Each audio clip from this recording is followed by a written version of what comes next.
Welcome to tonight's Alpharetta City Council meeting and public hearing for February 19th, 2024. Go ahead and call this meeting to order and note for the record that all members of council are present and accounted for.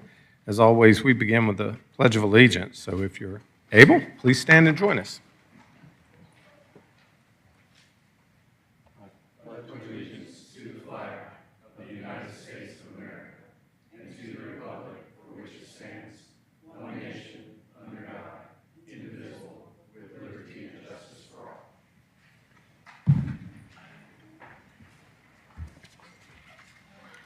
This evening we'll begin with a presentation and proclamation, and this is for the Higher Vets Award presentation. Director Randall, if you will, please meet me down front.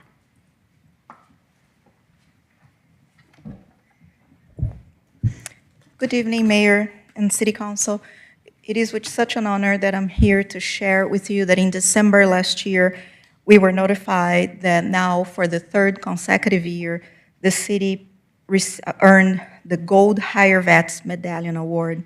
And that's a federal recognition by the Department of Labor that is given to organizations' efforts in recruiting, training, retaining, and providing career opportunities for veterans of the United States. That's an award that we have to apply for each year and meet certain criteria to receive the award. I'm proud to say that our workforce is comprised for over 13% of veterans of the United States, and they are represented in the city administration, community development, public safety, and recreation and parks. Another wonderful thing about this award is there's only 18 organizations in the state of Georgia that receive that award, and there is only one local government organization, which is Alpharetta. So we are very proud to have our workforce being well representative, and we welcome veterans of all, veterans of foreign wars, veterans from all other parts of the military to comprise our wonderful workforce. So it's a quick presentation, but it's a very good honor to have. Thank you, Director Randall. We appreciate your efforts in this area. And I'll also note that people of Alpharetta also hired one veteran to serve on our city council. Councilman Will, thank you for your service, my friend. Thank you. Thank you. So the next item on our agenda this evening will be the work session item. This won't be voted on tonight, but we will have a presentation regarding downtown parking. Mr. Thomas, would you like to take the floor, please?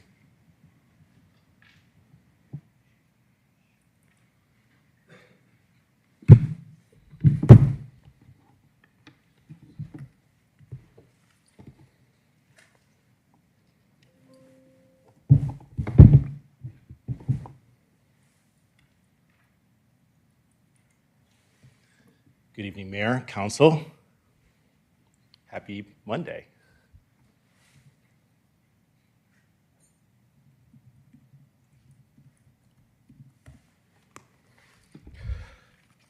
All right.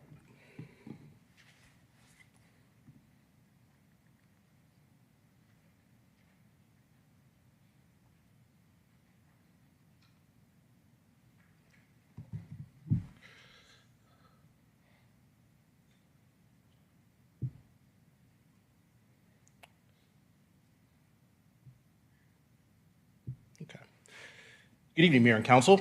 Tonight, I am here to provide an update on the progress staff has made in addressing one of your identified priority items, parking in downtown Alpharetta. As noted in the staff report included in your agenda packet, we are prepared to move forward with implementing loading zones that will remove the safety and traffic issues caused by large delivery vehicles parking in travel and turn lanes while making deliveries.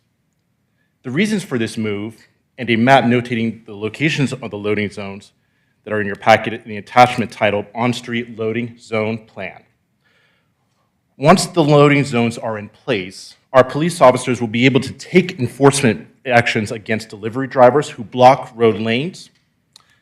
Also on the topic of enforcement, we have a draft ordinance under review by the city attorney that will amend the city's parking ordinance that will make enforcement easier for our police officers and bring all parking rules and regulations into location in the city code rather than being split with the UDC. The current draft of the ordinance is in your packet. As soon as the legal review is complete, we will begin the public hearing process for that amendment and bring it forward to you for consideration as quickly as possible. Finally, in your packet is an excerpt from an RFP the staff intends to issue seeking a professional parking management firm to develop and implement a complete parking management program for downtown Alpharetta. As written, the scope of services includes monitoring, fee collection, technology solutions, and hardware and administrative support services. This will provide expertise that our staff does not possess and enable us to more effectively and efficiently manage parking resources, enforce parking regulations, and make the most of our existing public parking resources. The focus of all of this is to create an environment that provides a higher level of convenience and accessibility for Alpharetta residents and other customers of downtown businesses. Before proceeding with issuing the RFP, we want to ensure the scope we have outlined is consistent with the mayor and council's wishes. As these materials were included in your packets, I will end my remarks and welcome any questions that you may have. Do we have any questions? Was that all the presentation? That was it for the presentation. Councilman Will. Hey, Ryan, I'm looking at what you've got, and I see specific areas for these loading zones, and I'm all for them. However, these companies that are bringing these vehicles in here and doing what they're doing today will clearly violate these things for a while because they're not used to it, right? So are we going to, like, first time they violate it, we're towing their truck, and then Cisco's up in arms, and then nobody's getting deliveries for food, and the restaurant's all shut down. I'm being dramatic, okay?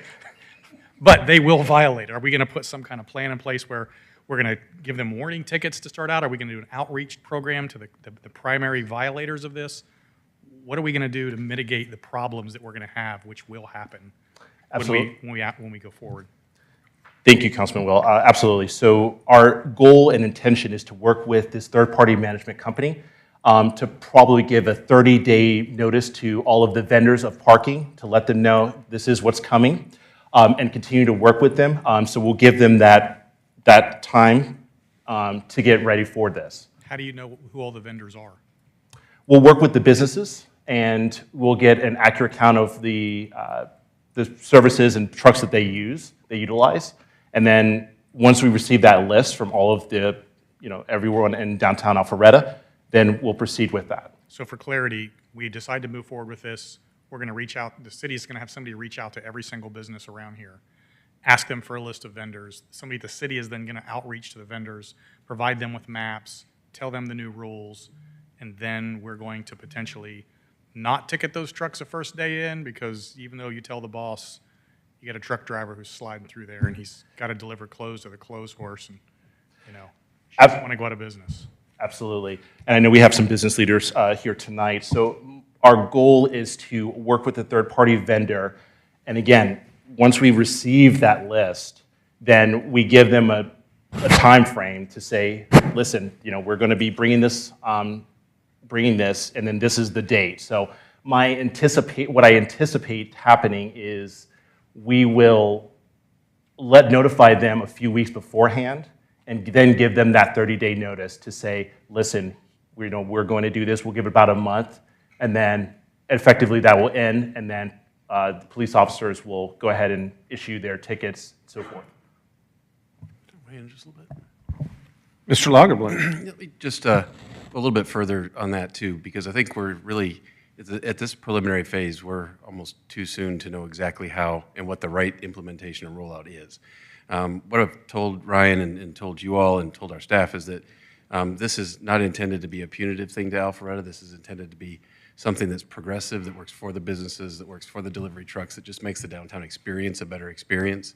I think we've all been hemmed in by the Cisco truck. I had to back up last week. I think the mayor had to back up today in the downtown just because trucks are impeding the roads. But we know a good many of the vendors that are in the downtown. This isn't a gotcha moment, and we don't want it to be a gotcha moment. And in fact, if we go 6 months before we have something that is ready to become more punitive, I don't think any of us are getting into or want to get into the parking business because it's a fine generator or a money raiser. I think if we do it effectively, what's going to happen is we'll see some trends where employees start finding less desirable places in the third and fourth level of a parking deck to enjoy parking rather than right in front of the restaurant or the business that they work at. And we can change some of those behaviors so that those spots that are most convenient to our businesses are open on a regular basis. Other cities have done what we're proposing to do here, and that's why we kind of let it take the lead of doing an RFP and saying, let's go find some experts out there that can work with us and tell us how to do this. We chose not to continue to study it, just to put the study on the shelf and then study it again and study it again and study it again. I think the appropriate thing is right now we've got an inventory of all the spaces in our downtown. We're going to do what others around us have done, and that's go to the market and find a handful of vendors that are experts in this, and then craft a program that says we want convenience, we want turnover, we want businesses to be successful and happy, and then put that program together, and then come back to you and say this is where we are. Tonight, what we're looking for is we just want to make sure, because it's been a little while since we've talked about downtown parking, that before I put this RFP out, obviously it'll hit the street and people will spot it, and we wanted to be on record saying it's not because Alpharetta is looking to raise money on downtown parking. It's not because we're trying to be mean to people that come to the downtown to shop. We just want a better experience now that we actually have something to come to, and it's difficult to get a parking spot in downtown Alpharetta at some points. Councilman Hypes and Councilman Mitchell. Mr. Thomas, thank you for working on this and bringing it forward. I wholeheartely embrace and endorse your study. I know we touched on it at the retreat, and I've seen some safety issues with the large trucks parking in the center median, especially where there are hawk lights, and creating massive blind spots for pedestrians who are where they're supposed to be, but can't be seen by cars due to these trucks. And so this is as much a public safety issue as it is a commerce issue, and I appreciate you all taking this on. And I also see the other issue here with parking management having to do with whether or not businesses are just going to privatize public spaces for their own business, or whether or not it's going to create an option for greater commerce and greater turnover for folks. So I'm on board with that. I have a question about Amarants. I'm on a slide, and I don't know how to describe it, but it shows Commerce Street and Amarants, and it shows a loading zone right below where it says Academy Street opposite the Baptist Church. Is that going to be the designated loading zone for people moving in and out of Amarants, or do you know? Is that what that's intended for? Councilman Hypes, I am not aware of that question, so I can't answer that. Interestingly enough, in this aerial photo of Amarants that you have there is a loading truck backed up to the loading dock at Amarants, sticking into the street and blocking the sidewalk. And it's a fairly frequent, and when the trucks are long enough, it causes traffic to have to veer over to the left into oncoming traffic. So as we're looking at loading zones, the retail establishments may be able to manage a time of day. I don't know what you do with a residential location like an apartment complex when people move in or move out, if you designate a loading zone for only part of a day, or if it's just designated for Amarants or whoever else downtown needs that loading zone as a truck, as a wild card, so to speak. But I was curious about how that's being handled, if at all. So another question I have is, I see this is August 31 and September 1st as the time of the study. Does it incorporate any other times, or are those 2 days sufficient to get the data that you need? Absolutely. The data was significant, and it sufficed in my head. Kimley Horn did a very good job in the study, so I'm very comfortable with that, with the dates. They were out here actually for a week. Oh, okay. I saw a reference to 2 particular days, but you think the study was much longer than that? It was, I believe, they started, I think, on a Monday or Tuesday, and then they went till Friday. Good. All right. Well, those are my observations and points of emphasis, so I appreciate it. Councilman Mitchell. Thank you. Thank you, Ryan, for the study. I've got several questions. One, for the audience's sake, the map that we see right now, the one that you had up earlier, James, can you put that up can you point out all the loading zones? I see maybe 3, but they're covered by the dots, so it's kind of hard to, I see one like where Councilman Hipes pointed out across from the First Baptist. So I know the map is a little, let's see here. Just give me one moment. If I'm having a hard time seeing it, I'm sure the audience is having a hard time. So there's one down the street from Nest on Old Canton Street, is that right? So I'll point them out. We have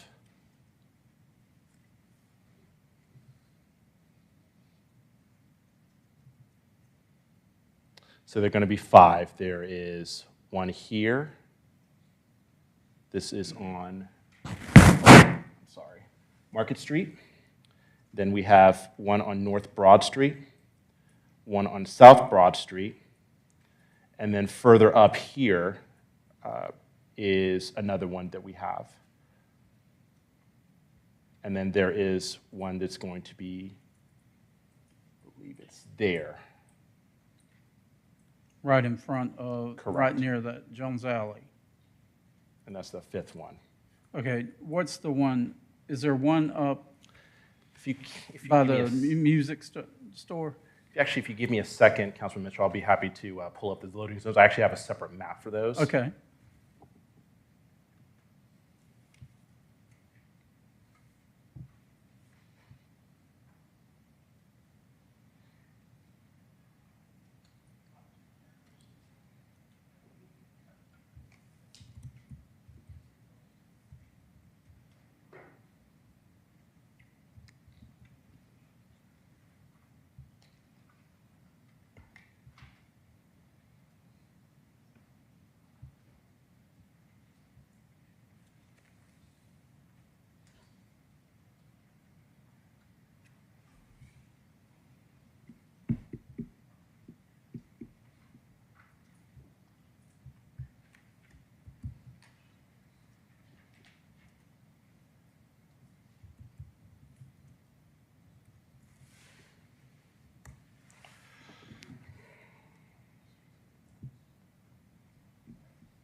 Are we close, Ryan? Yes, sir. Now we're going to have to ask James to sing.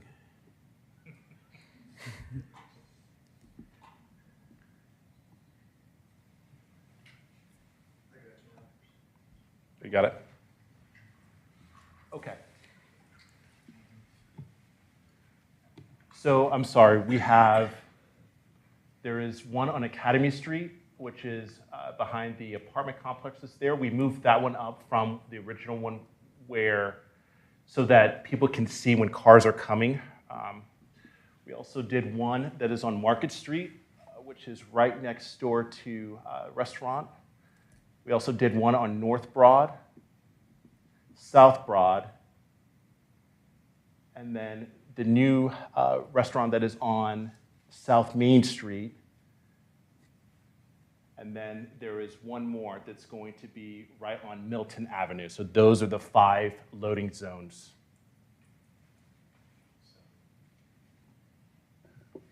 There's also an existing area on Roswell Street, kind of by Mini Olivia, and an additional space that we're looking at on Canton Street, kind of in that nest area.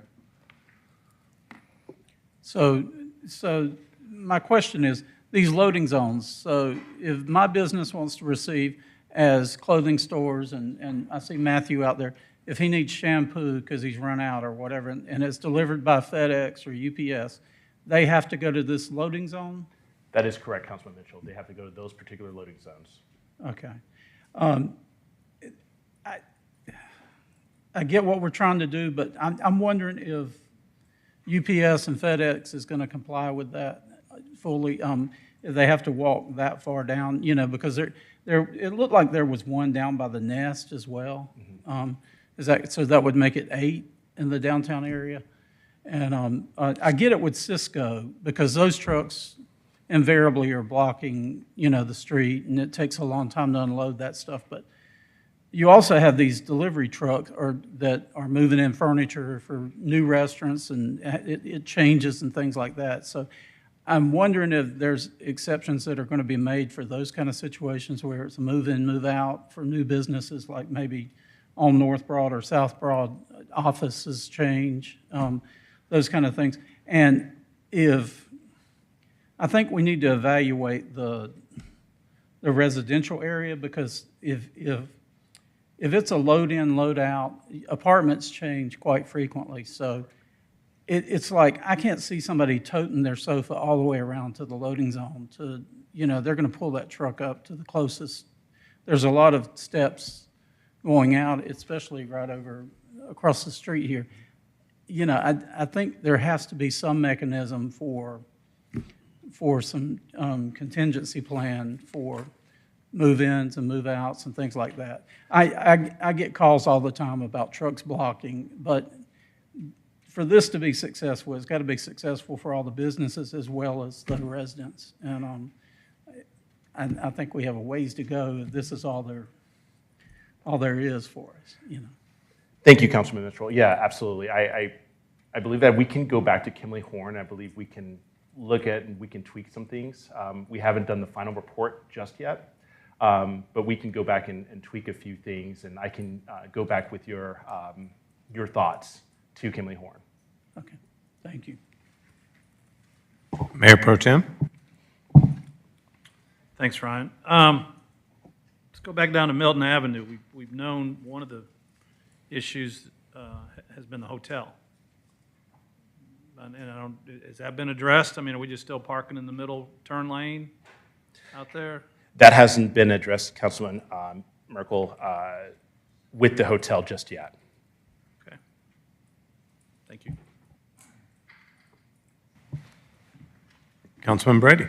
Just curious of the boundaries. I know we're looking here at downtown, but how far out is your expected boundaries list? Does it capture like Pure and TBB? Does it go all the way out to Nest? Where exactly are you capturing the boundaries of this? So when we do see a truck, we understand there's limitations, and when we don't see a truck, it's just outside that zone. Absolutely. Thank you, Councilman Brady. So the zones where the map is, if we can, James, can we pull the map back up? So the area where it's going to, which I don't believe it's on here because I think there's a second portion to this, right before the school, where the school is, that's kind of, that particular area is where we're going to kind of stop that. We're just mainly focusing on downtown in that central location. Ryan, I think the question was, what's the boundaries of this study? And so if you go back, James, to where we did the parking, generally, Councilman, the boundaries match and are consistent with what we call the downtown overlay. And that's why you saw some of those parking spaces go down Thompson Street all the way to West Side Parkways, because that's the natural boundary of what community development uses as the downtown overlay. Mm-hmm. Councilman Will? So Ryan, I'm looking at this. I just noticed that the hours are only from 7 a.m. to 11 a.m. So after 11, we're back to a free-for-all. what we did, Councilman Will, we also suggested, I don't think it's in there, but with Kimley Horn, we did suggest a secondary from 7 to 11, and then another one, I believe, from 1 to 3, if I'm not mistaken. I don't think it's in the report, but we can put that back in there if council decided to go that route, to do two separate, so they can do one in the morning and then do one in the afternoon, because I'm fully aware that some businesses don't necessarily have deliveries in the morning. There are some that do come in the afternoon as well. So and I'm just thinking logistically, the obvious challenge is that after 11, everybody parks there, and then at 1, they haven't moved. And it just seems like we're only eliminating a problem for 4 hours a day, which doesn't seem like it's substantive enough to go through the effort, because we're back at 11:01, we're back to the same problem we've got today, right? And then we're all complaining about it. And we have another one in 3 hours. Well, Would the idea to have two separate, one in the morning and one in the afternoon, would help with that? Would it? I don't think it would. I think you're still going to have the same problem between 11 and 1 or 2. It certainly feels to me like if you're going to put a loading zone in, you need to put a loading zone in and not try to restrict the hours. I mean, I don't know how anybody else feels, but plus you've got the fact that if you're squeezing it into a small time frame and all your vendors are now thinking, I got to be there before 11, now you got 3 trucks backed up, one's in the loading zone and 2 more in the street again. So we haven't really fixed the Mayor, problem. if I could, let me just see if I can respond to that, Councilman. So, yeah, those are great points. And for this to be successful, there has to be some predictability. That, when you show up, that what you're showing up to come to is going to be there. Probably not as easy to do in areas where there's just this indication that there's going to be parking spaces converted over to a loading zone. But as we take the information back, if we're going to have true loading zones, they need to be in existence at all hours of the day and night, just so that there's an expectation that that's the place to come deliver goods. I also want to follow up on the question that Councilman Mitchell brought up about the UPS and the FedEx type trucks. I'm used to those are very easy to define, and to define them differently than the Cisco truck that we're used to seeing or the other food delivery trucks. There's a way to allow them, because they're fast, they're usually in and out. The style of their delivery doesn't cause them to be at any one location long. That we can find a way to identify, define, and allow for them to have convenience and quickness in their delivery. So this obviously, we're still a long way away from having a plan that has thought through every one of the possible scenarios.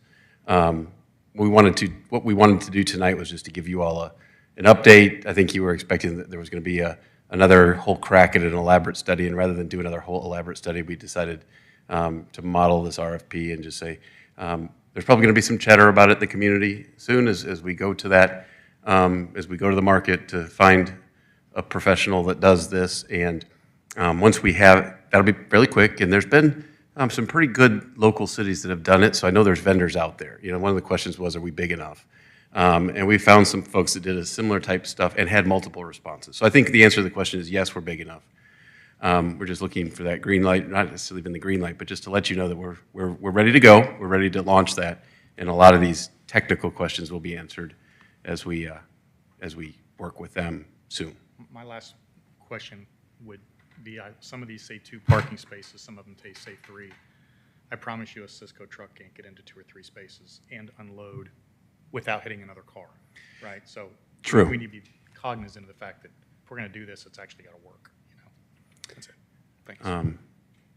Excellent points, and also excellent points about the amaranths backing up of the truck into that loading dock with the orange cone that keeps you from hitting the front of the truck that's blocking the road. That's a consistent pain point too that needs to be addressed, and more doing that through addressing the types of trucks that show up to make those deliveries. And I think that we just need to work with the apartment complex, and as they get new tenants that are going to come move in, there's only a certain length of a truck that can bring those contents and not close the road. So all good points tonight. Any other, Councilman Mitchell? I just want to, another point, it's something I experience all the time with my business, and it's anytime I have a pallet delivery of whatever, whether it's furniture or goods, it's, you call the trucking company, and they give you a time frame, like 1 to 4. They want you waiting around 4 or 4 to 6 or whatever.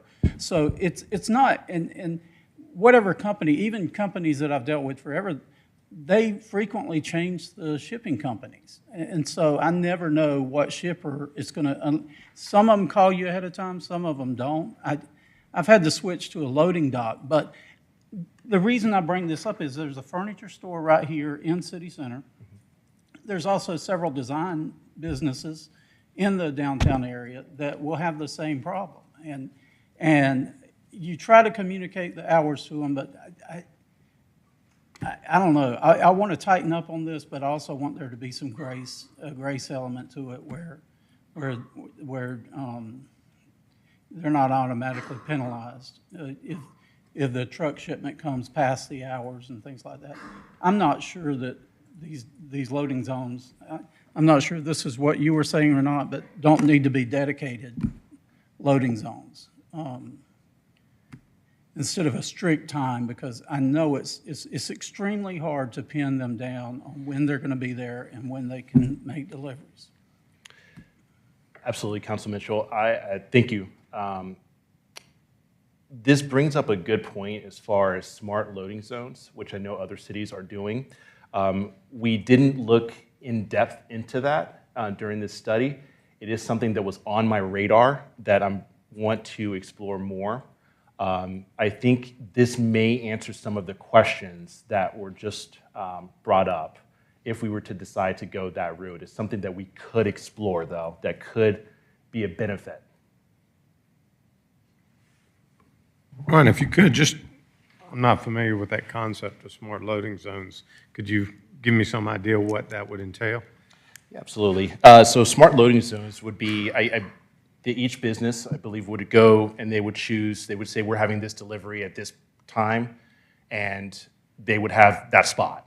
So they would be able to say, we want to have it from 1 to 4. That spot would be dedicated to that particular business. Okay, thank you. Any other questions, comments? So, just a couple of comments. One, thank you for doing this. I appreciate the efforts based on what I'm hearing specifically from Councilman Will, who is a business owner downtown. I think you might want to work with Kimley Horn and think of, okay, we only have so much space down. I mean, we're not building any more parking spaces on the side of the roads in downtown. There's nowhere to put them, really. So I think it'll be important for us, and it may take some insight from the consultants to say, okay, if we were going to have a dedicated loading zone, have fewer loading zones, but have specific ones that are, where would they be? What size would they need to be? And strategically have maybe 2 or 3 that are open 24 hours a day and available, including both sides near, Milton Avenue and downtown proper and the town square. So I would focus in on trying to get some clarity. Okay, if we just need 3 or 4 in all of downtown, where would those be? And where would it have the least negative impact on the existing shops and restaurants and businesses? Because that's another critical part. You don't want a dedicated, 24-hour loading zone in the prime spot where people can run in and pick up deliveries or something like that. Also say, I think you've touched on it, and some of the council members have touched on it specifically, I think Councilman Mitchell. This is not designed to be punitive. I mean, the only reason there will be any enforcement is because we know if there's no enforcement, we get what we have. I mean, one of the reasons that this was such a high priority for me specifically in our council last year was there used to be a pickup truck out here in front of City Hall that was parked there for about 6 months in the same parking space because we weren't able to enforce parking. And it drove me nuts. So we were finally able to convince that gentleman that his pickup truck needed to move somewhere eventually. And so this is just the beginning, the first step, but it's not intended to be punitive, but we do have to have some enforcement, you know? Going back to the comment earlier, I was trying to go home for lunch from City Hall this afternoon, going down on Market Street, and there was an 18-wheeler from Cisco backing up from Academy Street towards the town green. I couldn't not only could I not go through, there was a woman stuck in a parking space who couldn't get out of her parking space, and he was actually honking at me to get out of his way so he could back up further. It's like, are you kidding me? You know, it is a problem. And that poor woman that was stuck in her parking space, that's the type of atmosphere that creates a lot of frustration from people and could eventually make it less attractive for them to visit downtown. So it is good. I appreciate this. And I want everyone to understand, the business community and our visitors, this isn't designed to be punitive. This is designed to make it, as Mr. Lagerblum mentioned, a better experience for us all. And it's also an opportunity for us to capitalize on parking resources and management that will help manage that a lot better and more efficiently than what we're doing right now. Councilman Hypes? Well, I've enjoyed the conversation, and I think my vantage point when I'm downtown and practically living on the streets downtown.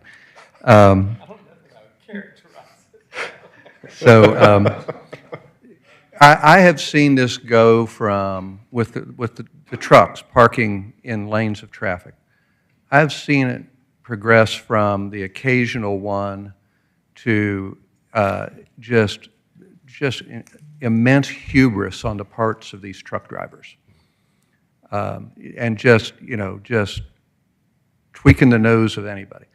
I was out here 2 summers ago for farmer's market, and a delivery truck was stopped in the right-hand lane of Highway 9 northbound just prior to the Hawk Light. And I witnessed a sports car drive into the back of the delivery truck. I didn't walk up afterwards. I watched it drive right into the back of it because somebody had moved over and he wasn't paying close enough attention and drove into the back of it.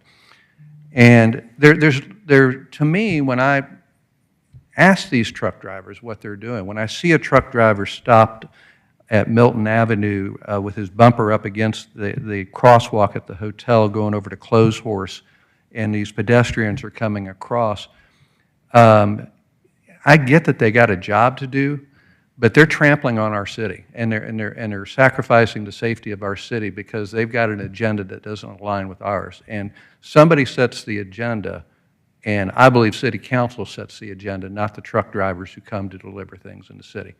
And I'm all for grace, I'm all for education, but I'm also for having the resources downtown when we change the ordinance to enforce the ordinance. And I will just note, I do think it's going to be critical, and I know we have great relationships with our small businesses downtown, but it's going to be an effort on their part as well. They're the ones that know those drivers, and I know drivers have turnover and things like that, but those businesses already know who the vendors are. They have those relationships, and they also have the ability to stop using those vendors. So I think it's important for us to work with them for strategically long period of time for that educational effort, and not trust government just to send out mailers or contact. And we're going to rely on the businesses that this is developed to serve, to help leverage this, make sure they're aware of what's going on, and try to avoid any bad actors that are just going to ignore it and figure they get away with it anyway. Yes, sir. Anything else from council on this item? Mr. Lagerblum? I have nothing further, and I think we have the direction we're looking for, and we'll come back with better updates, more clarity, more specificity in the future. But great discussion. I appreciate it. Thanks, sir. Thank you, Mr. Thomas. So that'll end the work session, and we'll move on to the consent agenda. Consent agenda consists of 3 items: the city council meeting minutes from the meeting of February 5th, 2024, the right-of-way easement to Sawney EMC for 3395 Kimblebridge Road, and the financial management report for the month ending December 31st, 2023. Ms. Shapiro, do we have any public comment cards? We do not, Mr. Mayor. However, if anyone would like to come forward and speak, now's your chance. Seeing none, we'll close public comment. Do I have a motion for the consent agenda? Motion to approve. Second. I have a motion by Councilman Mitchell. I believe that was Mayor Pro Tem with the second. Any discussion? All those in favor of approving the consent agenda, please vote yes. And it does pass unanimously. Next item up will be new business, and the first item under new business is the agreement with the City of Alpharetta and True North 400 for Kimblebridge Road Gap Connection. Director Sisevich.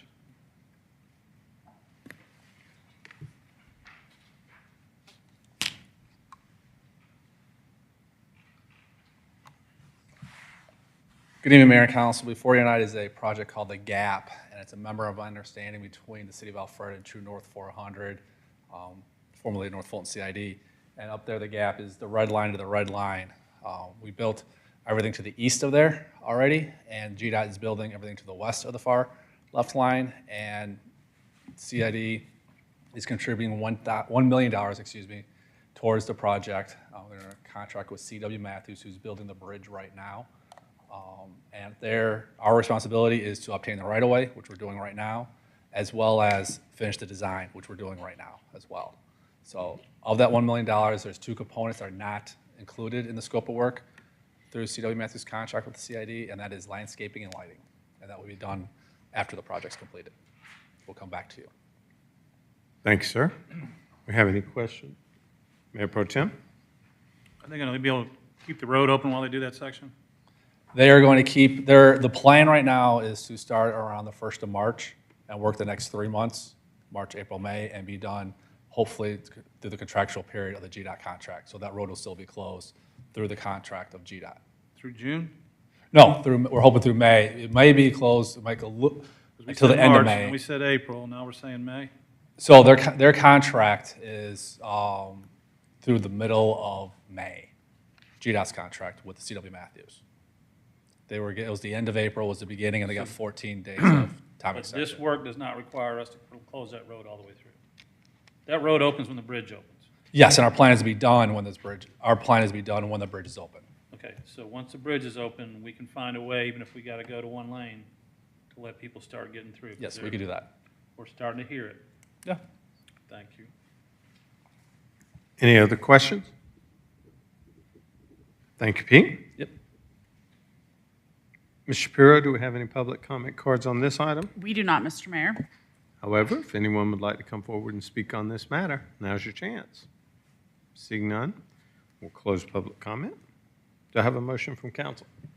Yes, Mayor.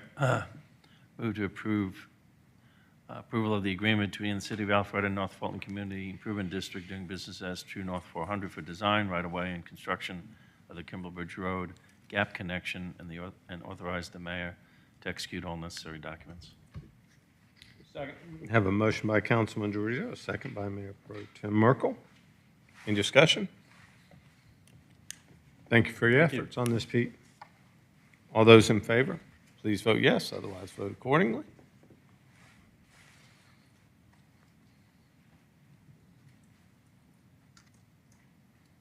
I do believe it passed unanimously. Thank you, Mayor and Council.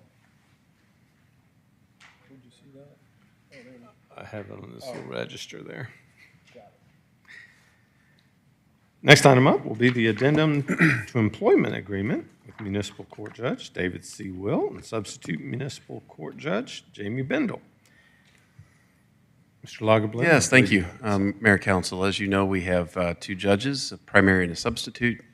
And one of the duties of being a judge in Alpharetta, in addition to hearing the sessions in the courthouse, is occasionally from time to time doing hearing cases in the local jail for a defendant that would need some type of a preliminary hearing within 48 or 72 hours of their arrest, as well as being on call for matters of warrants, matters of search warrants, things that just occur in the course of ordinary law enforcement that need access to a judge.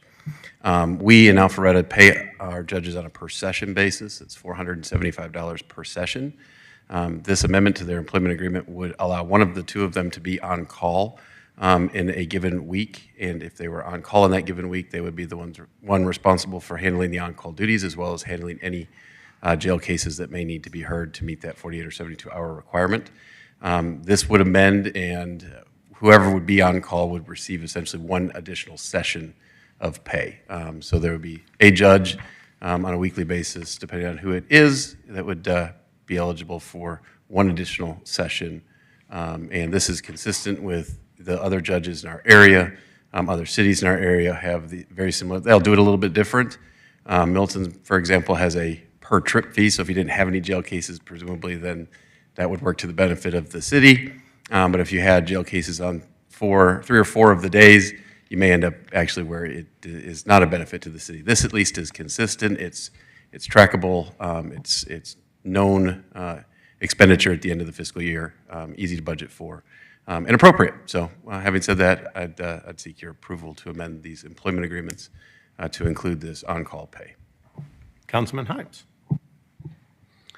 Mr. Lagerbloom, I'm excited we have a jail for people to go to and adjudicate or deal with the issues.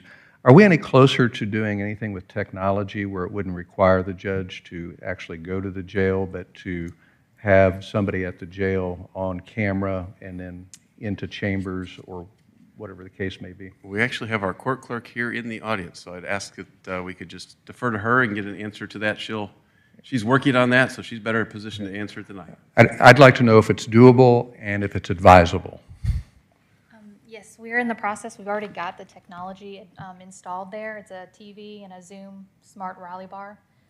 Just waiting on the actual Zoom system to set it up as a Zoom room. There's apparently a whole nother process that has to go through to do that.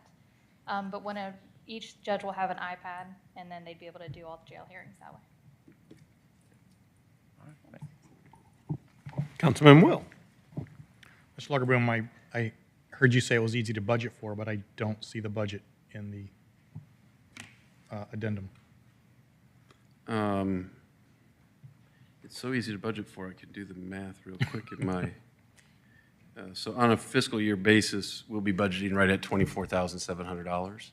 I'll ask Mr. Harris to just, if this approves, we'll modify the budget in this year, mid-year, to account for the additional expense, and then it would just be an ongoing budgeted item going forward. So, and the reason I ask is it says budgeted item no, fiscal impact no, and yet we do have a $24,000. There is a fiscal, yes, so that is an incorrect answer on the staff report. There is a fiscal impact to this decision, yes. Are we required to fix that before you vote on this? You're particular not, amendment? We're no. not? Just the fact that we've now spoken it into the record, I think, is sufficient enough. Okay, thank you. Any other questions or comments? Councilman Dorito? Thank you, Mayor. Mr. Lagerbloom, or maybe the court clerk, I'm not sure who should answer this. I'd just like to understand how it works. Is one of our judges on call every day? Yes. Automatically? Like they schedule between? And I think, and maybe Judge Will would have to answer this, but I think because of their ability of being a judge, they have jurisdiction that exists beyond just the corporate boundaries of the city of Alpharetta. So our police have access to a judge, whether that's in person or electronic, 24 hours a day, 7 days a week. So I'm saying on call for the city of Alpharetta, would one of our judges be on call each day, no matter what? Yes, at this point, maybe Chief Robinson is the better one to address that. As our police officers, police detectives, police making cases, needing access to a judge, they would reach out to our municipal court judges for that. But let me defer to the chief so that we get a correct answer. It's been many a year since I think I know needed a judge. I'll let the chief answer, but I would assume we would want someone on call every day. Typically, I mean, they are available, but typically most of our officers and detectives will utilize video technology to actually reach a Fulton County judge to get warrants, search warrants, arrest warrants, things like that. So that's normally the process, but the judges, I mean, they are available at times as well. So Chief, when do we actually place them on call, I guess is the question. We don't place them on call. You That don't. would be, I don't know, are they actually on call, Judge? Yeah, They come up and- if this were to, I'm just trying to be educated here, that's all. I'm not, you got the guy with the boot walking down to the front, but we'll let him come. Forgive my haste. Good evening. In answer to that question, we're on call 24/7. you are. every day. And both the police department and the sheriff's office at the jail know how to reach us. And so on first appearance hearings, which we would normally do on the same day as a court session, the police bring the defendants over and we do that in court. On any other time, weekends, holidays, we go to the jail and we do that. And yes, in response to your question, it's doable and feasible to do it remotely by technology if we want to. But we're available for the police officers to have search warrants or arrest warrants if they need us to do that. So Judge, are you and Judge Bendel on call together? Because Well, obviously we have- not all going to be, you're not going to cover 7 days. Part of a my week. duties as the chief judge is to divide up the calendar for the month. So just be And one of you each It'd week? be one of us, and so. Okay. I'm just trying to understand how it operates. that's all. What we normally do is, the jail calls, they used to, until they were hit by the hack attack, they had this nice little program that would show every inmate at the North Fulton Jail, which of the jurisdictions had put that person there, how long they had been there, and then how long we had to get the timing done, either within the 48 hours or 72. But that's been down. So what we do is both the clerk and I monitor the court to see who's there and how long we have to do it. And the last couple of months, basically, I take half of a month and Jamie takes the second half. Or divide which ones we do it. But if it's, if I'm available, for instance, it's not a court day and I'm nearby, I'll go and do it just to save him the trip because I'm, in the vicinity. So we've been doing that nonstop, basically, since we were sworn in. Well, I think it's the right thing to do, so I just wanted to It understand how is. it I mean, operated, so thank you, Judge. Well, thank you. But we recognize that the constitutional rights of the defendants have to be served at that time. We're going to meet it. And we also recognize that your police officers need to have someone to run things by if they want a warrant or talk about it, and so we're available for them as well. And so on the days when we're in court, it's not uncommon that someone might stop to talk to us and say, I've got this case, this is what I'm thinking about doing, would you be available for one if we need it? And we are. Councilman Will. Judge Will, how are you? I'm fine. How are you? As long as we're educating ourselves, I heard that a Fulton County judge is always available, but you're also available, so I'm just curious, when do they call Fulton County, when do they call you, and how many times a week are they actually calling you or Judge Bendel? The Fulton County magistrates are available because they more frequently see felonies than we do. Okay. And so if the felonies are going to be that, they more likely go to one of the magistrates. If it's a misdemeanor, or if they need a search warrant, when we're there, we're there to come. But the magistrates are available remotely. And what frequency would you say they're calling you on a weekly basis? I said it varies, but it's probably no more than several times a month that they may say something, but it's not, that's part of what we do in addition to actually seeing the inmates. So when I leave here tonight, I'm going to call the jail to see if there's any Alpharetta inmates that are there, because otherwise we haven't seen them over the weekend. And then we'll set their bonds and talk to them about their rights and make sure they get seen. Perfect, thank you. Any other questions? Thank you, Judge. Thank you much. Good seeing y'all again. You as well. Ms. Shapiro, do we have any public comment cards on this item? We do not, Mr. Mayor. However, if anyone would like to come forward and speak on this, now is your chance. Seeing none, we'll close public comment. Do I have a motion from council? Yes, Mr. Mayor, I make a motion to approve an addendum to the employment agreements with Municipal Court Judge David Will and substitute Municipal Court Judge Jamie Bendel with authorization for the mayor to execute all necessary documents. Second. Have a motion by Councilman Will, second by Councilman Brady, I believe that was. Any discussion? Seems like the right thing to do. I appreciate that. Appreciate you bringing it forward, Mr. Lagerblum. All those in favor of the motion to approve, please vote yes. And it does pass unanimously. Next item under new business will be the resolution to condemn 1230 Landings Cove, Alpharetta, Georgia 3330005. Ms. Eswine, do you mind reading the resolution, please? Yes, Mr. Mayor. A resolution of the mayor and council of the city of Alpharetta, Georgia, to authorize the use of eminent domain to acquire certain property located at 1230 Landings Cove, Alpharetta, Georgia 30005, tax parcel 21570212321515 for permanent drainage easements for the proposed Douglas Road drainage improvements. Thank you very much. And you have this item. Would you like to elaborate? Yes. So this resolution of condemnation, it is for permanent drainage easement. It's actually fairly small. It's for about 741 square feet, but it is needed for the project, so we would ask for your approval. Thank you, ma'am. Do we have any questions for Ms. Eswine? Ms. Shapiro, do we have any public comment cards? We do not, Mr. Mayor. However, if you have any comments, now's your chance to bring them forward. Seeing none, we'll close public comment. Do I have a motion from council? Mr. Mayor, I'd offer a motion tonight to approve the resolution to condemn 1230 Landings Cove, Alpharetta, Georgia 3005, as presented by Ms. Eswine. Have a motion. Do we have a second? Second. Have a motion by Mayor Pro Tem Merkel, second by Councilman Dorito. Any discussion on this item? All those in favor, please vote yes.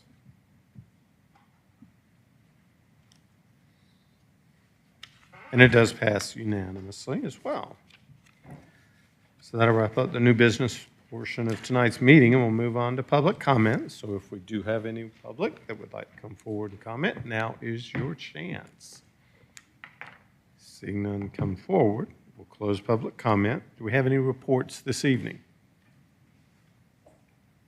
Seeing none, we'll close reports. Executive session. I do believe we have some executive session items. We do, Mr. Mayor. Tonight we have litigation and potential litigation, 2 topics. All right, sir. So do I have a motion to recess Motion into to executive session? recess to executive session. Second. Have a motion by Councilman Height, second by Councilman Mitchell. All those in favor of recessing into executive session, please vote yes. Otherwise, vote no. And it does pass unanimously. Thank you, ladies and gentlemen. We will return shortly.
Do we have a motion to reconvene? So moved. Have motion by Mayor Pro Tem, second by Councilman Will. All those in favor of reconvening city council meeting, please vote yes. And it does pass unanimously. Do we have a motion to adjourn? Motion to adjourn. A motion by Councilman Mitchell, second by Councilman Will. All those in favor of adjourning, please vote yes. And we are adjourned. Thank you, ladies and gentlemen. This meeting